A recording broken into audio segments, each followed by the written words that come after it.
નમસ્કાર દર્શક મિત્રો, કરંટ ટોપિકમાં હું હેતવી આપ સૌનું સ્વાગત કરું છું.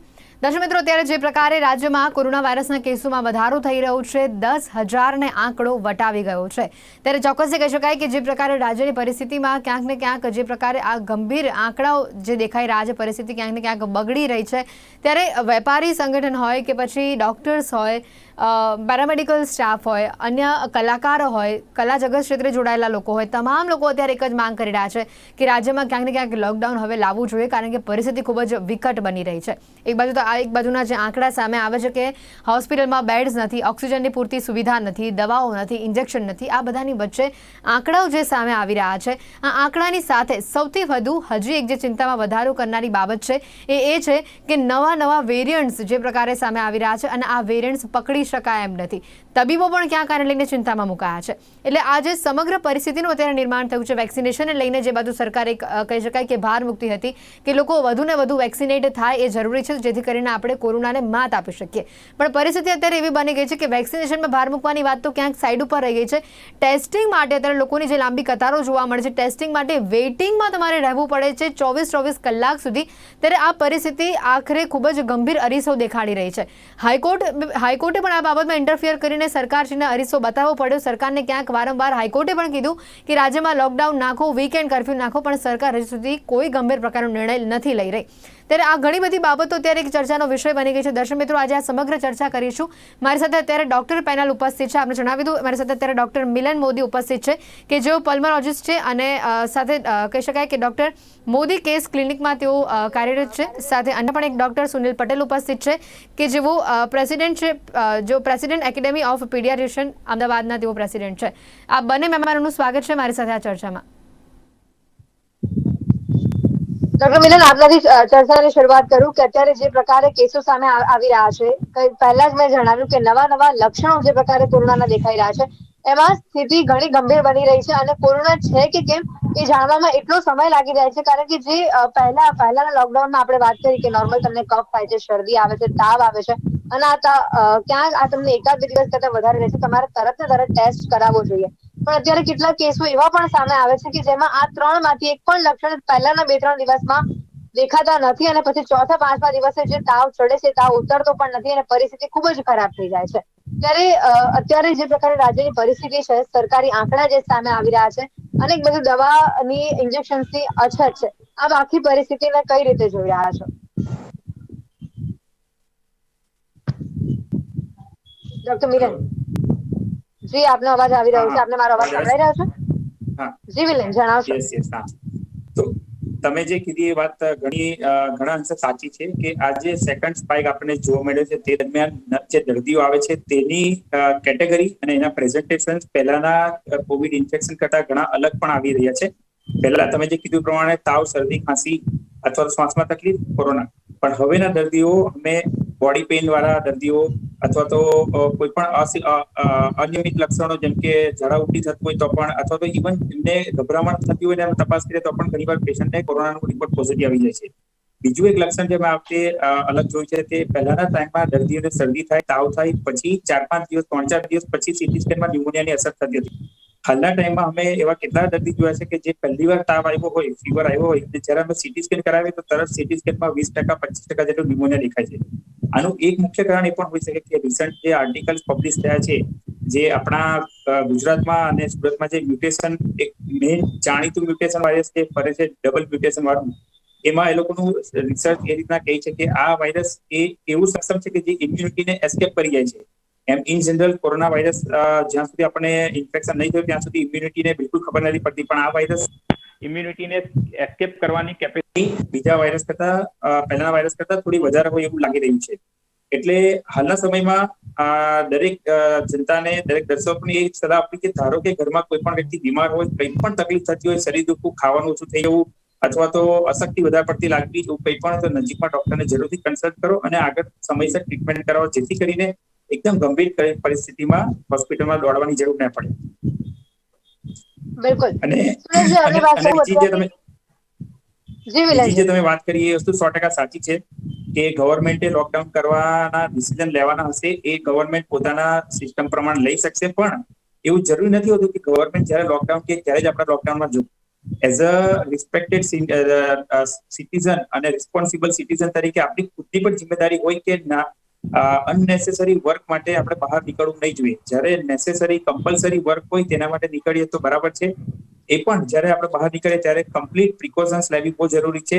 હાલના સમયમાં અમે જે લાસ્ટ 2 મહિનામાં જોયું છે, લોકો એકદમ નીડર બની ગયા છે અથવા તો બેદરકાર બની ગયા છે.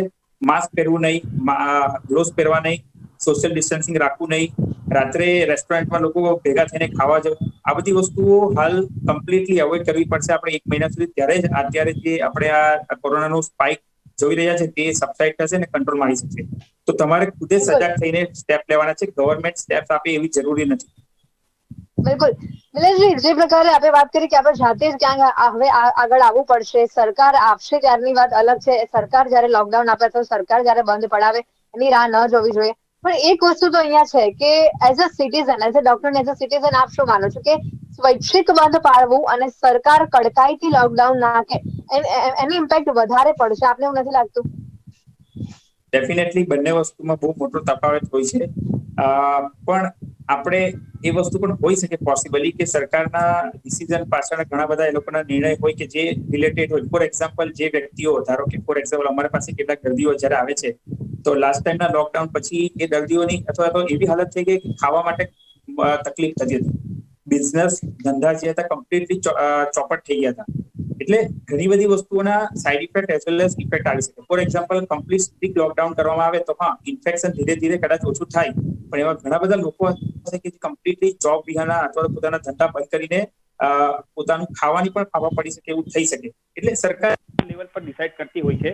પણ advantage as well as disadvantage પણ છે. લોકોએ બીજા ફાઇનાન્શિયલ ક્રાઇસિસ ઘણા સફર કર્યા છે લોકડાઉનમાં. સો એટલે એ વસ્તુ છે. પણ ડેફિનેટલી બીમારી અટકાવવા માટે એક સારો સ્ટેપ કહી શકાય. બિલકુલ.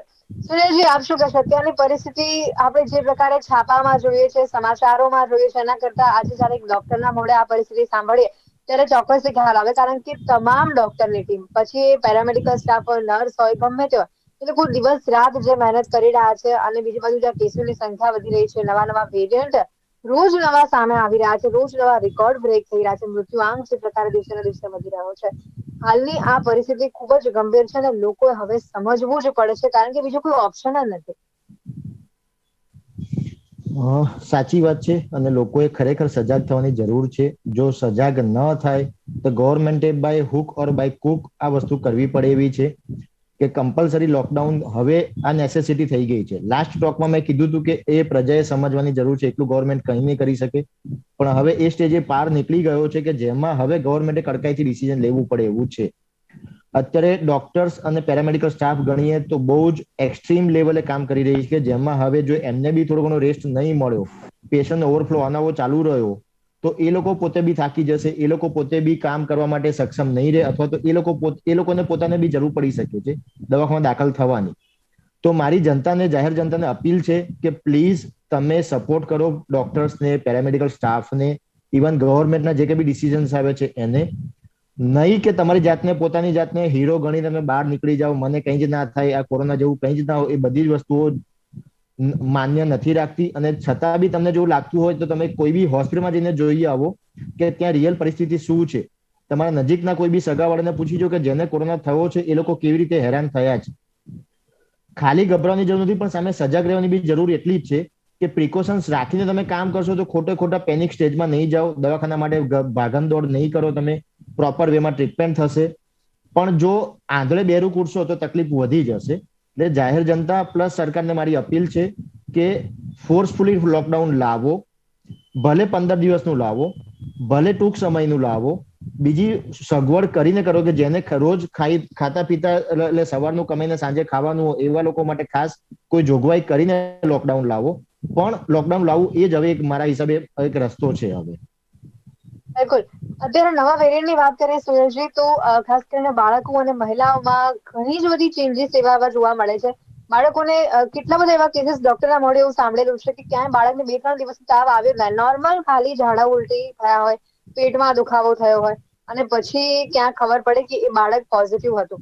હવે બાળકો જયારે 1 વર્ષ પહેલા એટલે કે 2020 ની વાત કરીએ ત્યારે મોટા ભાગે આપણે જોયું કે એજેડ લોકો પોઝિટિવ થતા હતા, અને હવે આ વેરિયન્ટમાં એટલા બધા ચેન્જીસ આવ્યા છે કે બાળકો પણ હવે આના સંક્રમણમાં આવી રહ્યા છે, મહિલાઓ છે, યુવાનો છે, અને વસ્તુ અત્યારે એવી બની ગઈ છે કે બાળક હોય, મહિલા હોય, યુવાન હોય, વૃદ્ધ, આ 4 અલગ અલગ વર્ગમાં 4 અલગ અલગ ટાઈપના લક્ષણો જોવા મળે છે કોરોના પોઝિટિવના. તો અત્યારની જે પરિસ્થિતિ છે, જેવા નવા વેરિયન્ટ સામે આવ્યા છે, એને લઈને લોકોમાં જાગૃતિ આવે એ કેટલી જરૂરી છે, અને નવા વેરિયન્ટ, નવા લક્ષણો કયા કયા હોઈ શકે કે તમે વહેલી તકે, જો તમારા ક્યાં તમને પ્લસ માઇનસ એવા કોઈ સિમ્ટમ્સ તમારામાં દેખાય છે, તમે ત્યાં જ સ્ટોપ થઈ જાઓ, ત્યાં જ તમારું ટેસ્ટિંગ કરાવી દો.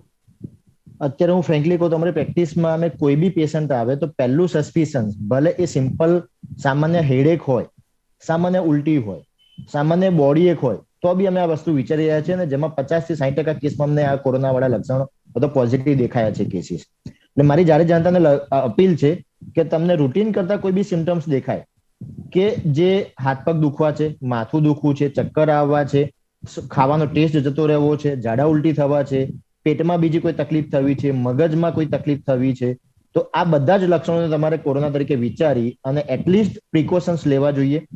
એટલીસ્ટ ડોક્ટરને બતાવીને પ્રાઇમરી સલાહ ચાલુ કરવી જોઈએ, પ્રાઇમરી રિપોર્ટ કરાવવા જોઈએ. તમારું સેચ્યુરેશન છે, ઓક્સિજન ટકા છે ઘરે, એ માપતા રહેવું જોઈએ. સોશિયલ ડિસ્ટન્સિંગ રાખતા રહેવું જોઈએ. જ્યાં સુધી તમે પૂરેપૂરા ફિટ નથી થતા ત્યાં સુધી તમારા જે કંઈ બી કામકાજ છે એને તમે બંધ કરો. બને ત્યાં સુધી ટેલિફોનિક ઉપર કરવાના ટ્રાય કરો. તેથી જ આ જે ચેઇન છે આપણે તોડી શકશું. બાકી જો તમે ઇગ્નોર કરશો કે આ તો ના જોઈએ, આવું સામાન્ય તો દરેકમાં થતું હોય, તો એ ભૂલી જજો. અત્યારે પ્રેગ્નન્ટ લેડીમાં હું તમને કહું તો 3 પેશન્ટ એવા છે અમારા કે જે વેન્ટિલેટર ઉપર છે. આ જસ્ટ ગભરાવા માટે નથી કહેતો, જસ્ટ જાહેર અને સચેત રહેવા માટે કહું છું. તો પ્લીઝ દરેક વ્યક્તિ, જ્યારે બી તમને કંઈ બી લક્ષણ દેખાય છે તમારા બોડીમાં, તો પ્લીઝ એકવાર ડોક્ટરને બતાવી, સામાન્ય જરૂર લાગે ડોક્ટરની સલાહ પ્રમાણે રિપોર્ટ કરાવો, દવા લો અને સોશિયલ ડિસ્ટન્સિંગ અને આઇસોલેશનનો પ્રયત્ન કરો. આ બધું જ નોર્મલ થઈ જાય, તમે એકદમ ફિટ થઈ જાઓ, પછી તમે તમારું રૂટીન કામ ચાલુ કરો. આ મારી સલાહ છે. બિલકુલ.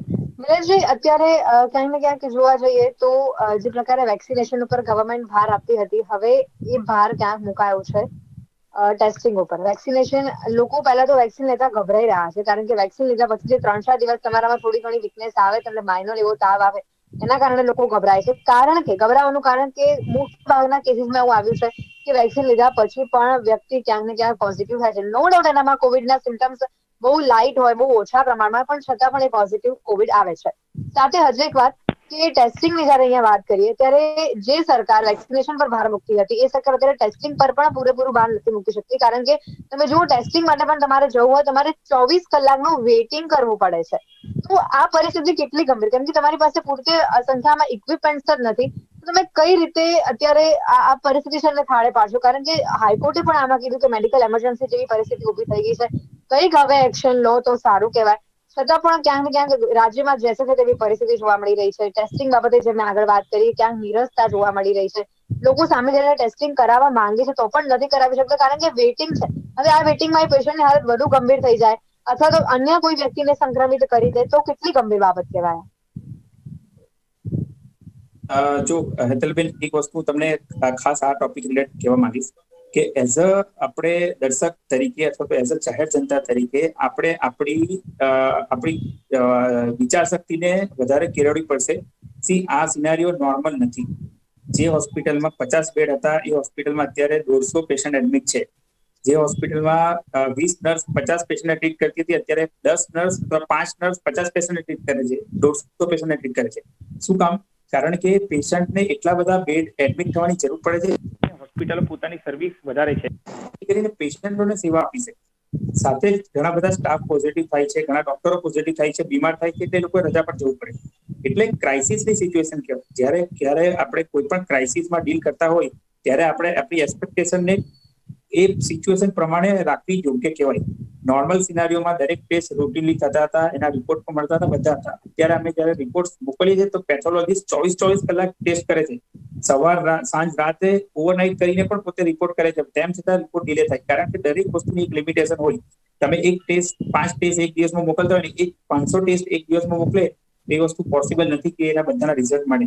એટલે પહેલી વસ્તુ આપણે દરેકે એ વસ્તુની સમજ કેળવવાની જરૂર છે. ક્રાઇસિસ છે, ક્રાઇસિસમાં ઘણી બધી વસ્તુઓ સમયસર નહીં મળી શકે અને તેમ છતાં health worker, health care department અને ગવર્મેન્ટ પોતાના પૂરતા પ્રયત્નો કરે છે. રાત દિવસ બેસીને આપણે બોલવું કે આ વસ્તુ નથી થતી એ વસ્તુ એક અલગ છે, પણ ધારો કે તમે ક્યારે કોઈ હોસ્પિટલમાં જઈને જો અથવા ગવર્મેન્ટ કચેરીમાં જઈને બેસો અથવા તમે ત્યાં જે પેશન્ટ સાથે કામ કરી રહ્યા છે અથવા તો અધિકારી લેવલ પર કામ કરે છે એ લોકોની હાલત જોશો, 24 કલાક ડ્યુટી કરે છે. અમે સવારે 5 વાગ્યાથી 6 વાગ્યાથી રાઉન્ડ લેવાના ચાલુ કરીએ છીએ, રાત્રે 11-12 વાગ્યા સુધી રાઉન્ડ લઈએ, તેમ છતાં અમારા પેશન્ટ કમ્પ્લીટ પૂરા નથી થતા. અમે પણ અસંતુષ્ટ છે અમારી ક્વોલિટીથી કે જે પેશન્ટોને અમે આપી શકીએ, પણ અમારી પાસે પણ છુટકારો નથી. એટલે આપણે એ વસ્તુને એક્સેપ્ટ કરવી પડે. બીજી એક વસ્તુ તમને એક્ઝામ્પલ કહીશ. આજથી સમજો 50 વર્ષ 60 વર્ષ પહેલા જયારે કોલેરા થતું, પ્લેગ થતું, તો ગામની બહાર બેડ મૂકી દેવામાં આવતા કે જે દર્દીઓ બહુ બીમાર હોય તે લોકોને બેડ પર સુવડાવી દે અને પછી જે ટ્રીટમેન્ટ મળે તો મળે, નહીં મળે તો નહીં મળે. એવું વર્ષો પહેલા થતું. હાલ આપણી પાસે હેલ્થ સિસ્ટમ એટલી બધી વધી ગઈ છે કે જે દર્દી આપણાથી સમાવી નહીં શકાય એને પણ આપણે સમાવીને પૂરતા પ્રયત્ન કરીને ટ્રીટમેન્ટ આપવાની કોશિશ કરીએ છીએ. પણ એ દર્દીને પણ દરેક ફેસિલિટી અથવા દરેક પ્રોપર સમયસર મળે એ વસ્તુ પોસિબલ નથી હોતી, કારણ કે દરેક વસ્તુની એક લિમિટેશન હોઈ શકે. પહેલી વસ્તુ કે આપણે એક્સેપ્ટ કરવું જરૂરી છે કે હા, હવે રિપોર્ટ ડિલે થઈ રહ્યા છે, પેશન્ટોને લાઈનમાં ઉભા રહેવું પડી શકે છે કારણ કે સિચ્યુએશન એવી છે. એટલા માટે ડોક્ટર તરીકે અમારી ટ્રીટમેન્ટ પણ અમે ઘણા બધા ક્લિનિકલ એક્સપિરિયન્સના બેસિસ પર ટ્રીટમેન્ટ આગળ વધારી રહ્યા છે. પહેલી વાત આને રિલેટેડ. બીજી વસ્તુ જે તમે વેક્સિનેશન માટે કહી, જે વસ્તુ અમે પણ ઓબ્ઝર્વ કરી છે, સાચી વસ્તુ છે, અમે પણ નોટિસ કરી છે, ઘણા બધા દર્દીઓને ઇન્ફેક્શન વેક્સિન લીધા પછી અથવા વેક્સિન લેવાના સમયના આજુબાજુમાં થાય છે. પણ એનું મુખ્ય કારણ એ છે કે અત્યારે છેલ્લા 1-1.5 મહિનામાં કોરોના વાયરસનું જે સેકન્ડ પીક છે તે બહુ રેપિડલી આવ્યું છે અને એ દરમિયાન ઘણા બધા દર્દીઓ વેક્સિન લેવા જાય છે, ત્યાં માસ્ક નથી પહેરતા, ગ્લોવ્સ નથી પહેરતા, હેન્ડ સેનિટાઈઝર યુઝ નથી કરતા, સોશિયલ ડિસ્ટન્સિંગ નથી ફોલો કરતા. જ્યારે તમે આ બધી વસ્તુ એવોઇડ કરો ત્યારે ત્યાં કોઈ પણ એક પણ દર્દી આવ્યો હશે તો તમને ઇન્ફેક્શન થવાનો ચાન્સીસ વધારે હોય છે. બરાબર. તો એ વસ્તુ ખાસ જરૂરી છે કે વેક્સિન એ સૌથી સેફેસ્ટ અને લોંગ ટર્મ માટેનો રસ્તો છે આપણે આ બીમારીને ટ્રીટ કરવા માટે. પણ વેક્સિન લેવા દરમિયાન, જવા દરમિયાન પણ તમારે સાવચેતી રાખવી એટલી જ જરૂરી છે. તો એ વસ્તુ ખાસ ધ્યાનમાં રાખવી આપણે જરૂરી છે. બિલકુલ. બે સુલેશજી, પોઈન્ટ હું એડ અત્યારે કરું. હા, ચોક્કસથી. પણ હજી મારી એક વાત આપને છે કે અત્યારે રેમડેસિવિર ઇન્જેક્શનની જે પ્રકારે માંગ ઉઠી છે અને આ માંગ જે ખોટી દિશામાં આગળ જઈ રહી છે કે લોકો કહી શકાય કે નો ડાઉટ કે પ્રિસ્ક્રિપ્શન વગર ઇન્જેક્શન નથી મળતા, પણ કેટલી કાળાબજારી આમાં દેખાઈ, જરૂરિયાત વગરના ઇન્જેક્શનો લેનારા લોકોની સંખ્યા પણ ક્યાંક ને ક્યાંક વધી. સાથે સાથે હજી પણ એક વાત કરી કે ફેબુફ્લુ નામની દવા જે દર્દીને, કોરોના પેશન્ટને અપાય છે, આની પણ અત્યારે માંગ વધી અને જથ્થો ઘટી ગયો. એટલે પહેલા તો વસ્તુ એ ક્યાંક એ બની રહી છે કે રેમડેસિવિર બધા પેશન્ટને લેવું જરૂરી છે. આ બધી દવાઓ જેની ટોસિલિઝુમેબની પણ આની પહેલા એ વાત સામે આવી હતી, ત્યારે આ ફેબુફ્લુની પણ વાત કરી. આ બધી જે દવાઓ આપવામાં આવે છે એ બધા પેશન્ટને જરૂરી છે, કેમ કે લોકો અત્યારે ખાલી ખોટા પ્રિસ્ક્રિપ્શન લખાવીને એનો જથ્થો પોતાની પાસે લેવા માટે અથવા પોતાના શરીરમાં ઇન્જેક્ટ કરવા માટે લોકો અત્યારે જે મથી રહ્યા છે, આ ખરેખર જરૂરી છે? આજથી તમને એક જ વસ્તુ કહીશ. 1 મહિના પહેલા, બરાબર, 1 મહિના પહેલા અમારે ત્યાં હોસ્પિટલમાં આઈસીયુમાં 2 પેશન્ટ હતા કોરોનાના, બરાબર, અને વોર્ડમાં 10 દર્દીઓ હતા. એવો સમય હતો કે અમે અથવા તો ઘણી બધી હોસ્પિટલ વિચારતી હતી કે આપણે કોરોનાનું ડિપાર્ટમેન્ટ બંધ કરીએ, કારણ કે દર્દીઓ આવતા બંધ થઈ ગયા. કોઈને એવું એક્સપેક્ટેશન નહીં હતું કે આટલા બધા દર્દીઓ સડનલી આવશે આ મ્યુટેશન પછી, અથવા તો આવું મ્યુટેશન પણ થશે. સેમ રીતે એ જ કંપનીઓ કે જે લોકો રેમડેસિવિર બનાવતી હતી એ લોકોનું પણ આ થિંકિંગ હતું કે હવે કદાચ આ બધા ઇન્જેક્શન અથવા આ બધી દવાઓની એટલી બધી જરૂર નહીં પડે. સેમ રીતે ગવર્મેન્ટે પણ એ વિચાર્યું હતું કે હાલ હવે કોરોના એકદમ બંધ થવા આવ્યો છે. અમે તો એવું પણ વિચારતા હતા કે માસ્ક ને બધી વસ્તુઓ પણ થોડા ટાઈમ પછી કદાચ ગવર્મેન્ટ હટાવી શકે. એટલે 1 મહિના પહેલાની પરિસ્થિતિ આખી અલગ હતી. બધા વસ્તુઓ બંધ કરવાના સમયમાં ટાઈમમાં હતા. સડનલી જે સ્પાઇક આવ્યો, બરાબર, તે દરમિયાન દર્દીઓની જે સંખ્યા વધી એ જ પ્રમાણે દર્દીઓની ટ્રીટમેન્ટ પણ વધી, દર્દીઓને જતા ઇન્જેક્શનો પણ વધ્યા. રેમડેસિવિર ઇન્જેક્શન એક એવી ઇન્જેક્શન છે કે જે ડોક્ટરોએ અનુભવ્યું છે કે આ આપવાથી ઘણા દર્દીઓનું જે ઇન્ફેક્શન આગળ વધતું હોય તે અટકી જાય છે. ડોક્ટરોનો એક્સપિરિયન્સ હોય એટલે ડોક્ટર બાય ડેફિનેશન જેવું પેશન્ટ એડમિટ થશે, ઓક્સિજન 92 ક્યારે પણ ટચ થયું, મીન્સ કે ઓક્સિજન ઓછું થવાનું ચાલુ થયું, ઇમિડિયેટલી રેમડેસિવિર લખશે. બીજી વસ્તુ, આ વખતના સ્પાઇકમાં જે દર્દીઓ એડમિટ થયા છે અમે જોયા છે કે એ લોકોનો ઓક્સિજન બહુ જ ઝડપથી ડાઉન જાય છે. અને ઘણા બધા દર્દીઓ જે દાખલ થાય છે તે ઓક્સિજન ઓછા પ્રમાણ સાથે જ દાખલ થાય છે. એટલે ઓલમોસ્ટ 90% એડમિટેડ પેશન્ટમાં અમારા રેમડેસિવિર ઇન્જેક્શનનું પ્રિસ્ક્રિપ્શન હોય છે. એઝ અ ડોક્ટર અમારે લખવું જરૂરી છે, કારણ કે ઓક્સિજન 92 આવે અમે નહીં લખીએ તો મેડિકલ નેગ્લિજન્સ કહેવાય. એટલે અમારા તરફથી, ડોક્ટરો તરફથી લખાય છે. દર્દીઓની સંખ્યા વધી છે, દર્દીઓને જાય છે. પણ કંપનીઓએ ક્યારે એવું વિચાર્યું નહીં હતું, ગવર્મેન્ટે એવું ક્યારે પ્લાન નહીં કર્યું હતું કે આટલા શોર્ટ ટર્મમાં આટલું બધું પ્રિસ્ક્રિપ્શન આવશે. આ ઓવરબર્ડનને કારણે ક્રાઇસિસ ક્રિએટ થયું છે, અને એ ક્રાઇસિસને કારણે જે તમે કહી રહ્યા છો કાળાબજારી કે એ વસ્તુ થઈ રહી છે, પણ એને પણ કંટ્રોલ કરવા માટે ગવર્મેન્ટે રિસેન્ટલી સ્ટેપ લીધા છે કે જે પ્રિસ્ક્રિપ્શન થ્રુ તમે વેઇટિંગ લિસ્ટમાં ઉભા રહીને કરી શકો. વેઇટિંગ લિસ્ટમાં ઉભા રહેવું એ સારી વસ્તુ નથી, અમે પણ સમજીએ છીએ, પણ કંઈક તો કંટ્રોલ લાવવો જરૂરી છે, નહીં તો જે જરૂરતમંદ દર્દીઓ તેને પણ નહીં મળી શકે. એના કરતા એટલીસ્ટ જે જરૂરતમંદ દર્દીઓ છે એના રિલેટિવ્સ કે કોઈક તો ત્યાં ઉભા રહીને ઇન્જેક્શન લેશે, જેથી કરીને એક સ્ક્રીનિંગ થઈ શકે. બિલકુલ બિલકુલ. સુનિલજી, શું કહેશો આપ, ખાસ કરીને આ જે મેં વાત કરી કે બધા ઇન્જેક્શન? એટલે અત્યારે અમદાવાદ મ્યુનિસિપલ કોર્પોરેશન એક સારો સ્ટેપ લીધો છે કે જેટલી બી કોરોના વાળી હોસ્પિટલ્સ છે એ હોસ્પિટલ થ્રુ જ એ મ્યુનિસિપલ કોર્પોરેશનની ડિમાન્ડ જાય કે અમારે આટલા ઇન્જેક્શન જોઈએ છે. ડેલી સવારે રોજ સવારે એક પેશન્ટનો ડેટાબેઝ તૈયાર કરવાનો કે આ પેશન્ટને મારે આટલા ઇન્જેક્શન જોઈએ છે, એના આઈડી પ્રૂફ સાથે ડોક્ટરની સિગ્નેચર સાથે એએમસીમાં મોકલાવે છે, તો એએમસી તરત એ લોકોને સપ્લાય કરી રહી છે અત્યારે ઇન્જેક્શન. અત્યારે પ્રોબ્લેમ ક્યાં થાય છે આપણે કે કોરોનાના પેશન્ટ દરેક વ્યક્તિ ટ્રીટ કરી રહી છે, કે જેમ કે જનરલ પ્રેક્ટિશનર છે કે જે નાનું ક્લિનિક લઈને બેઠો છે, જે આયુર્વેદિક અથવા હોમિયોપેથિક છે, અથવા તો ઘણા લોકો નર્સિંગ સ્ટાફના બેઝ ઉપર બી કોરોનાના પેશન્ટ ટ્રીટ કરી રહ્યા છે. તો આ લોકો બી પ્રિસ્ક્રિપ્શન લખીને આવું કાળાબજારીના કામ કરતા હોય છે. ઘણી વખત પેશન્ટ પોતે જાતે પ્રિસ્ક્રિપ્શન લખાઈ ડોક્ટર પાસેથી અને સાઈડમાં સ્ટોક ફેમિલી મેમ્બર્સ માટે કરતા હોય છે. તો મારી એક રિક્વેસ્ટ છે કે જે એએમસી અમદાવાદ મ્યુનિસિપલ કોર્પોરેશન કર્યું છે એ રીતે જ દરેક ગુજરાત ગવર્મેન્ટ દરેક સ્ટેટ માટે કરે. આપણો જે સ્ટોકનો જે સેન્ટ્રલાઇઝ આખો એક ડેટાબેઝ તૈયાર કરે અને દરેક હોસ્પિટલ્સને જેટલી જરૂરિયાત છે એ પ્રમાણે પ્રોવાઈડ કરે. પેશન્ટ્સ લેવા જાય એના કરતા ડોક્ટર્સને સપ્લાય થશે તો ડેફિનેટલી એમાં કાળાબજારી ઓછી થઈ જશે. અને એમાં બી રજિસ્ટર્ડ મેડિકલ પ્રેક્ટિશનર એટલે કે જે લોકો ડિગ્રી ધરાવતા ડોક્ટર્સ છે, જે લોકો ઓફિશિયલ આઈસીયુ લઈને બેઠા છે, જે લોકોને ઓક્સિજન રિક્વાયરમેન્ટ છે, એ લોકો માટે જ રેમડેસિવિર પ્રિસ્ક્રાઇબ થાય. બાકીના જે નોર્મલ પેશન્ટ હરતા ફરતા છે એ લોકો માટે જરૂરી નથી કે રેમડેસિવિર થી જ ઇલાજ છે. રેમડેસિવિર એક વન ઓફ ધ ટ્રીટમેન્ટ છે, પણ એ જ ધ ટ્રીટમેન્ટ નથી. મીન્સ કે રેમડેસિવિર થી જ સારું થશે એવું જરૂરી નથી. ઘણા પેશન્ટ એવા છે કે રેમડેસિવિર પછી બી એની તકલીફો વધેલી છે, એટલે એક મનમાંથી વહેમ કાઢી નાખો કે રેમડેસિવિર એટલે રામબાણ થઈ ગયું. પેપર્સમાં જે ચાલે રહ્યું છે ફેબીફ્લુ, રેમડેસિવિર અથવા તો ટોસિલિઝુમેબ, આ બધી જ દવાઓ સપોર્ટિવ દવાઓ છે. જ્યાં સુધી તમારું બોડી ઇમ્યુન સિસ્ટમ પ્રોપર વેમાં મેનેજ નહીં થાય ત્યાં સુધી આ બધા ઇન્જેક્શન બી ખાલી સપોર્ટ જ કરવાના છે. જ્યાં સુધી તમે પ્રોપર વેમાં તમારા બોડીનું વાઇટલ્સ જે છે પેરામીટર, જેમ કે ઓક્સિજનના ટકા છે, બ્લડ પ્રેશર છે, ધબકારા છે, પેશાબની ગતિ છે, આ બધી વસ્તુ જો પ્રોપર વેમાં નહીં થાય ત્યાં સુધી આ ઇન્જેક્શન બી કંઈ જાદુ નથી કરવાના. એક બીજું, જે લેબોરેટરી માટે આપણે વાત થઈએ પણ લેબોરેટરીમાં આટલી ક્યુઝ કેમ છે, તો રીઝન એક જ છે કે મારી પાસે જથ્થો 10નો છે અને મારે રિપોર્ટ કરવાના છે 100 જણાના. ડેફિનેટ આના લીધે આપણો આ લેબોરેટરી ટેસ્ટમાં ડિલે થાય છે. સરકારને અથવા તો પ્રાઇવેટ પ્રેક્ટિશનર્સ મારી એક રિક્વેસ્ટ છે કે ઘણા બધા લોકો આમાં ઇન્વોલ્વ થાય, બને એટલા જલ્દી અને બનેલી લેબોરેટરી એવી અવેલેબલ કરાવે કે જ્યાં કોરોનાનો ટેસ્ટ થઈ શકે, રાધર દેન અમુક જ લેબોરેટરીમાં થઈને જગ્યાએ બધી જ ઓપન ઓફર ઓલ કરી નાખે. હોસ્પિટલ્સમાં બી એ રીતે એક પરમિશન અથવા તો આપવી જોઈએ કે જ્યાં દરેક વ્યક્તિ કોરોનાના પેશન્ટ વ્યવસ્થિત પ્રિકોશન સાથે વ્યવસ્થિત ટ્રીટમેન્ટ એટલે ધ્યાન રાખીને ટ્રીટમેન્ટ કરતા હોય એવી જગ્યાએ પરમિશન આપવી જોઈએ. અને જોડે જોડે પ્રજાને બી મારી સલાહ છે કે પ્રજા પોતે બી થોડીક સજાગ થાય. દરેક પેશન્ટને દાખલ થવાની જરૂર નથી. હજુ બી હું કહું છું, શરૂઆતના 2 થી 3 દિવસમાં જો તમારા ઓક્સિજન ટકા બરાબર હોય, બ્લડ પ્રેશરની લેવલ બરાબર હોય, પેશાબ તમારો પર ડે જે માત્રામાં થતો હોય બરાબર હોય, તમારો ઓરલ ઇન્ટેક પ્રોપર વેમાં હોય, તો તમારે દાખલ થવાની જરૂર નથી. ભલે તમને તાવ આવતો હોય, ભલે તમને ખાંસી થતી હોય. ટાઈમ આપણી પાસે ખૂબ જ ઓછો છે, પણ અંતમાં હું આપને ઓકે, પૂછવા માંગીશ કે જે નવા વેરિયન્ટ છે, એના જે નવા જે લક્ષણો છે, એના વિશે આપ બ્રીફમાં માહિતી આપી દો કે લોકો એને સમજીને જાગૃત થાય અને આવા લક્ષણો દેખાય તો તરત જ પોતાનો ટેસ્ટ કરાવે અથવા તો પોતાને હોમ આઇસોલેટ કરે. નવા વેરિયન્ટમાં મારું એવું જ કહેવું છે કે જો તમને શરીર દુખે, માથું દુખે, ચક્કર આવે, ઝાડા ઉલટી થાય, અલોંગ વિથ શરદી ખાંસી ને કોઈ બી ટૂંકમાં તમને બોડીમાં લક્ષણ દેખાય તો તમારે આ વસ્તુનો ટેસ્ટ કરાવવો જરૂરી છે. આ એક મારી ઇન શોર્ટમાં જે સંક્ષિપ્તમાં જે કહું છું એ વસ્તુ, કે કોઈ બી લક્ષણ તમને બોડીમાં દેખાય છે, તમારે કોરોનાનો ટેસ્ટ કરાવવો જરૂરી છે. બિલકુલ. દર્શક મિત્રો, સુનિલભાઈ ખાસ સાથે કરીને હું અત્યારે જે પ્રકારે પણ જી સુનિલભાઈ મિલનજી. સાથે સમજ છું કે તમને કોઈ પણ બીમારી જણાય, કોઈ પણ બીમારી, તરત તપાસ કરાવો અને એ પ્રમાણે ટ્રીટમેન્ટ કરો. બીજી એક વસ્તુ આ નવા વેરિયન્ટ રિલેટેડ ખાસ કહેવા માંગીશ કે આ વેરિયન્ટમાં અમે એઝ અ ઇન્ટેન્સિવ તથા આઈસીયુ સ્પેશિયાલિસ્ટ ડોક્ટર તરીકે ઓબ્ઝર્વ કર્યું છે કે આમાં દર્દીઓના ઓક્સિજન ઘણા ઝડપથી ઓછા થાય છે.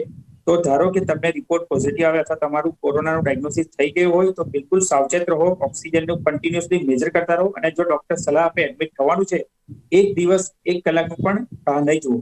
ઘણા દર્દીઓ ચાલશે કરીને રહે છે ને પછી એકદમ જલ્દીથી આઈસીયુમાં દોડવું પડે છે, પણ બિલકુલ જરૂર નથી. બિલકુલ દર્શક મિત્રો, ખાસ કરીને અત્યારે જે પ્રકારે કોરોનાના નવા લક્ષણો જોવા મળી રહ્યા છે, નવા લક્ષણોની સાથે કેસોની સંખ્યા અને મૃત્યુઆંક જે પ્રકારે દિન પ્રતિદિન વધી રહ્યા છે, એમાં કેવા પ્રકારની તકેદારી રાખવી અને સાથે ટેસ્ટિંગ માટે જે પ્રકારે વેઇટિંગ થઈ રહ્યું છે, આ માધ્યમથી ખાસ કરીને સરકારશ્રીને એક જ વિનંતી કે જે પ્રકારે લોકોનું ક્યાંક વેક્સિનેશનની મુહિમ ફાસ્ટ ચલાવી છે, ટેસ્ટિંગની મુહિમ પણ ફાસ્ટ ચલાવે, જેથી કરીને સંક્રમિતોની સંખ્યા જે ક્યાંક લોકો હિડન છે અને સંક્રમિત છે એ લોકો જલ્દીથી બહાર આવે, એ લોકોને આપણે ક્યોર કરી શકીએ અને સંક્રમિતોની સંખ્યા ઘટાડી શકીએ. દર્શક મિત્રો, આ સમગ્ર ચર્ચામાં મારી સાથે જોડાયા ડોક્ટર મિલન મોદી અને ડોક્ટર સુનિલ પટેલ. આ બંને મહેમાનોનો ખૂબ ખૂબ આભાર આપ જોડાયા તે બદલ. તો દર્શક મિત્રો, હાલ કરંટ ટોપિકમાં સમય થયો છે અહીંયા રજા લેવાનો. ફરી મળીશું એક નવા વિષય સાથે. ત્યાં સુધી મને રજા આપશો. નમસ્કાર.